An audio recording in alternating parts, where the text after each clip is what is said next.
Ami, entends-tu le vol noir des corbeaux sur nos plaines?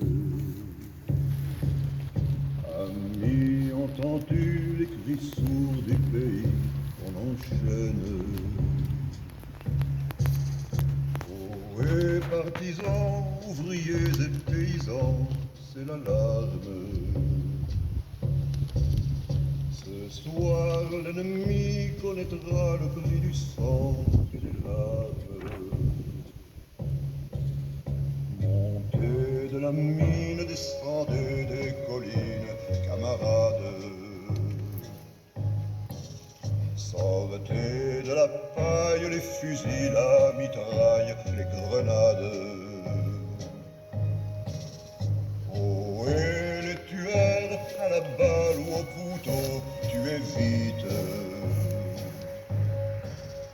Oh, et saboteur, attention à ton fardeau, dynamite. C'est nous qui brisons les barreaux des prisons pour nos frères. La haine à nos trousses et la faim qui nous pousse, la misère. Il est des pays où les gens au creux du lit font des rêves.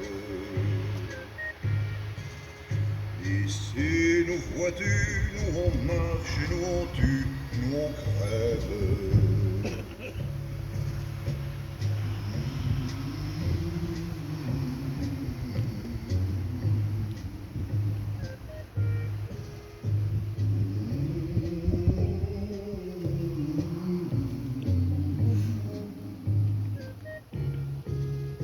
Ici, chacun sait ce qu'il veut, ce qu'il fait quand il passe. Ami, si tu tombes, un ami sort de l'ombre à ta place. Demain, du sang noir séchera au grand soleil sur les routes. Chantez, compagnons, dans la nuit, la liberté vous écoute.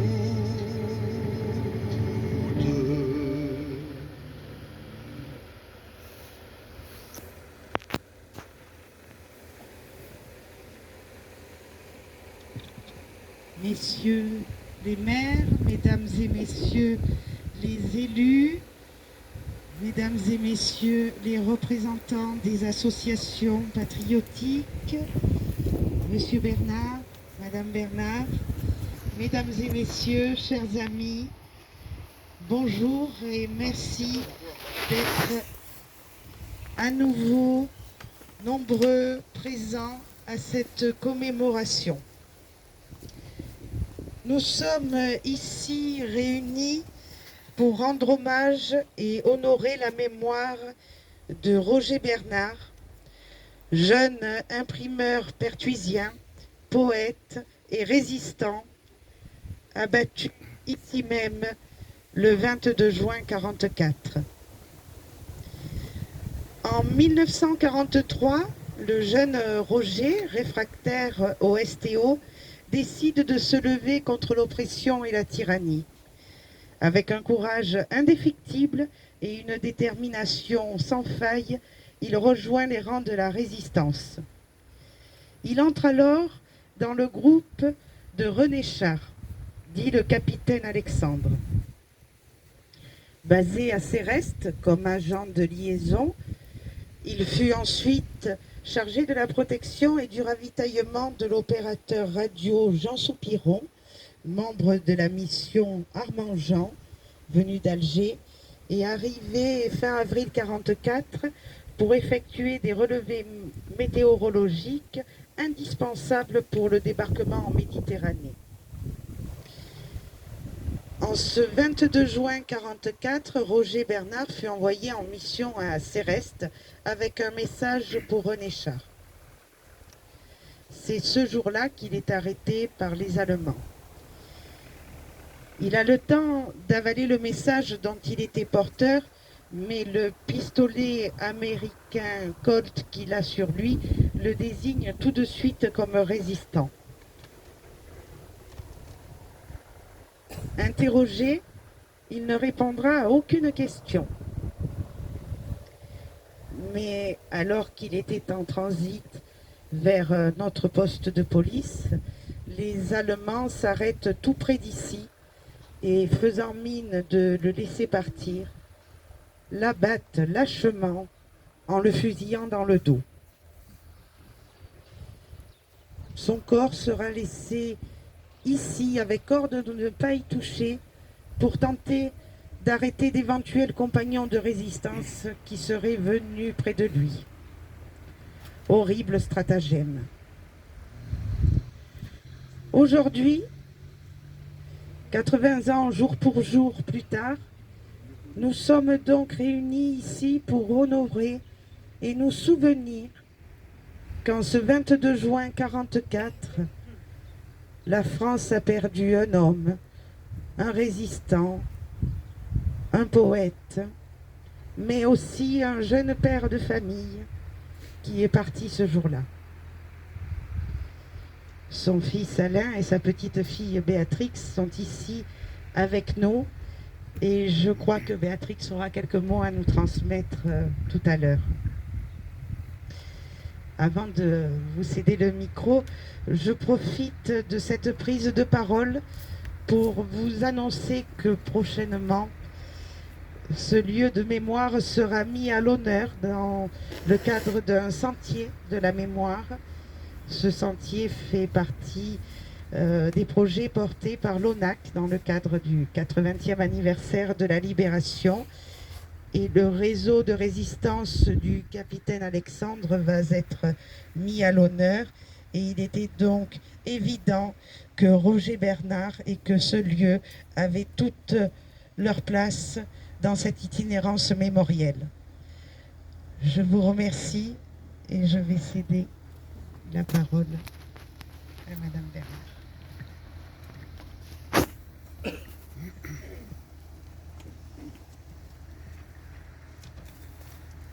Bonjour. Donc l'autre matin, j'ai écrit un petit texte en l'honneur de mon grand-père. Papy, 80 ans, tu es passé sous l'arbre et tu es tombé, assassiné. Tu écrivais « Ne passe pas sous l'arbre, il pleure une douceur trop lourde à supporter ». Aujourd'hui, 80 ans plus tard, ton fils Alain pourrait dire « Il pleure une douleur trop lourde à supporter ». 80 ans que tu as été arraché à ta famille, ta femme, ton fils, tes proches, tes amis. 80 ans que l'on te rend hommage. Seuls ceux qui étaient présents connaissent l'histoire et son pourquoi. Ton fils Alain a 80 ans. Il n'a pas appris à vivre sans toi. L'émotion pour lui est toujours aussi forte lorsqu'on parle de toi. Le vide que tu as laissé n'a jamais été comblé. Je me souviens, lorsque j'étais enfant, je posais des questions en voyant tes photos. Je me demandais où était ce papy que je voyais sur des images en noir et blanc. Pas de réponse, pas d'explication. L'omerta sur tout cela.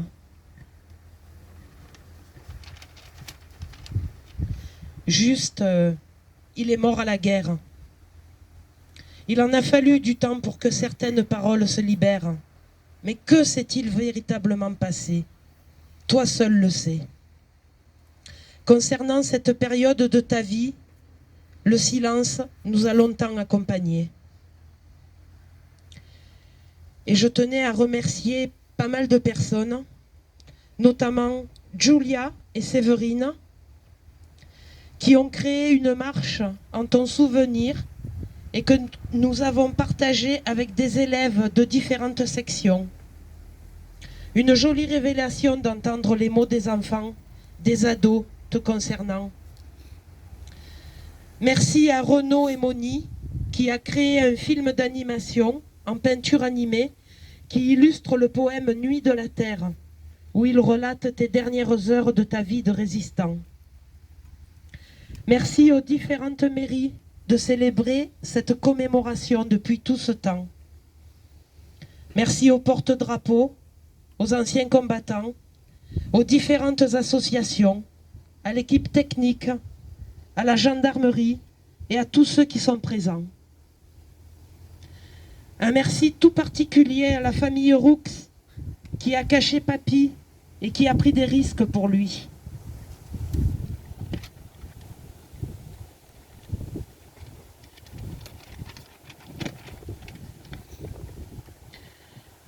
Il m'est difficile de rendre hommage à mon papy que je n'ai pas connu. Difficile car ton histoire vibre en moi. Ton histoire pleure dans le cœur de mon papa. Je ne sais comment terminer cet hommage. Pour toi, papy, mort pour la France.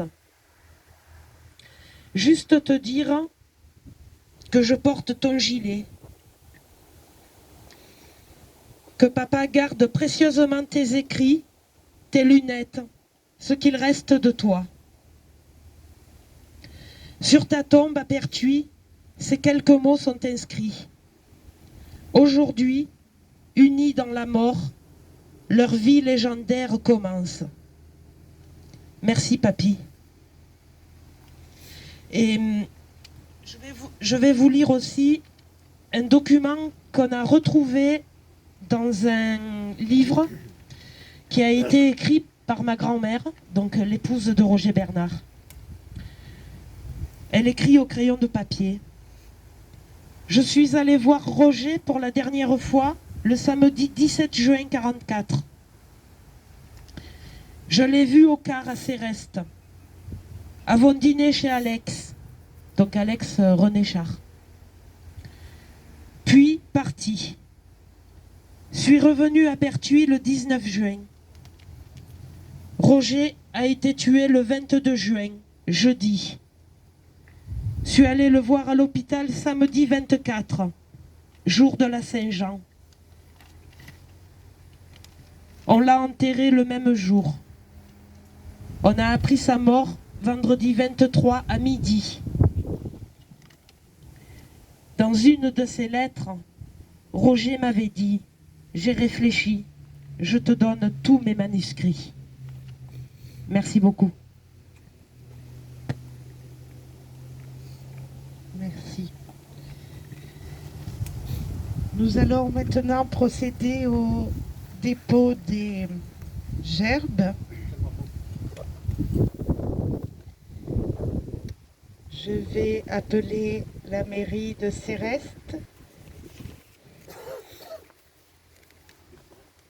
Mets-le dans mon sac.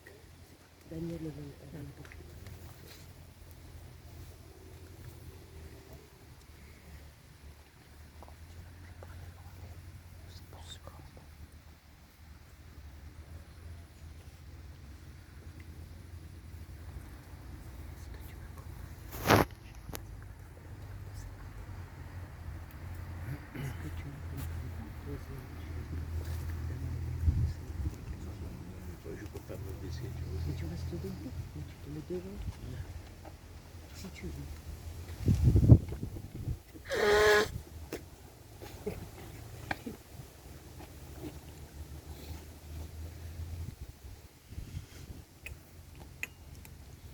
J'appelle la mairie de Viens. C'est un peu chaud, ça. Je sais pas. Je sais pas moi non plus.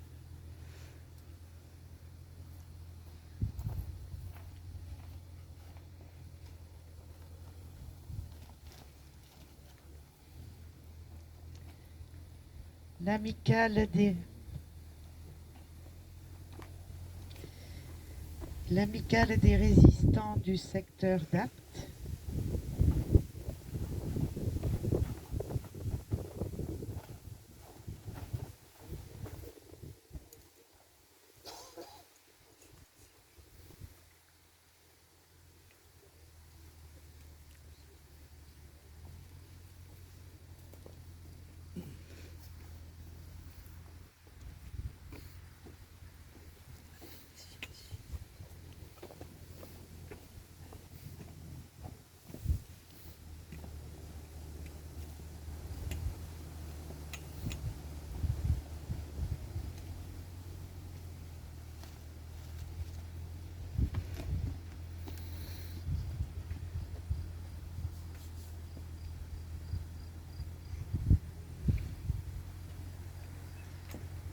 et la mairie de Saint-Martin-de-Castillon.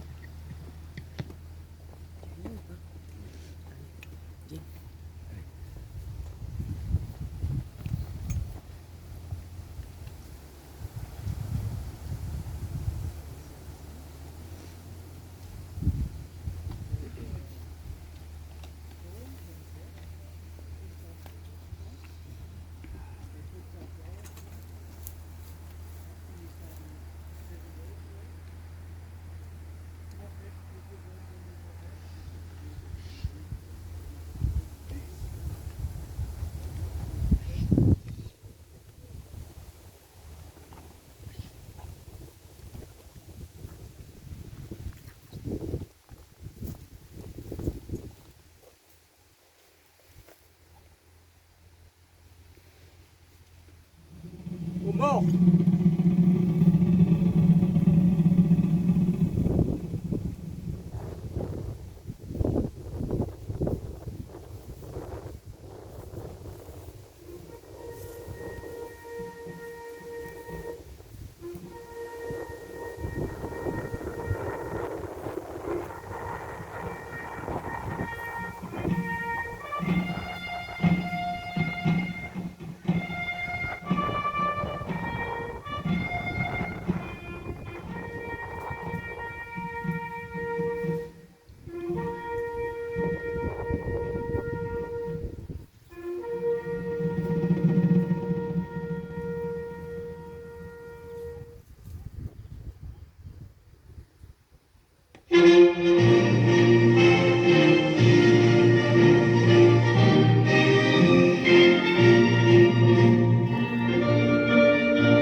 Je vous remercie. La cérémonie est maintenant terminée.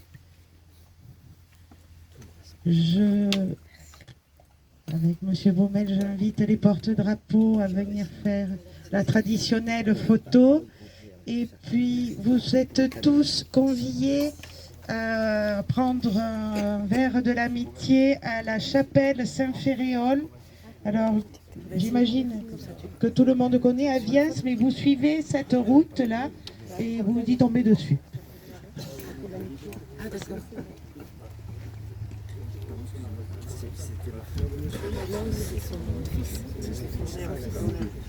Respect, monsieur. Pardon, c'est pas simple, je sais. Grand respect. Profond, ils sont trop larges. Je suis fier de. Voilà. Après, la vidéo. Je sais que c'est peut-être facile, mais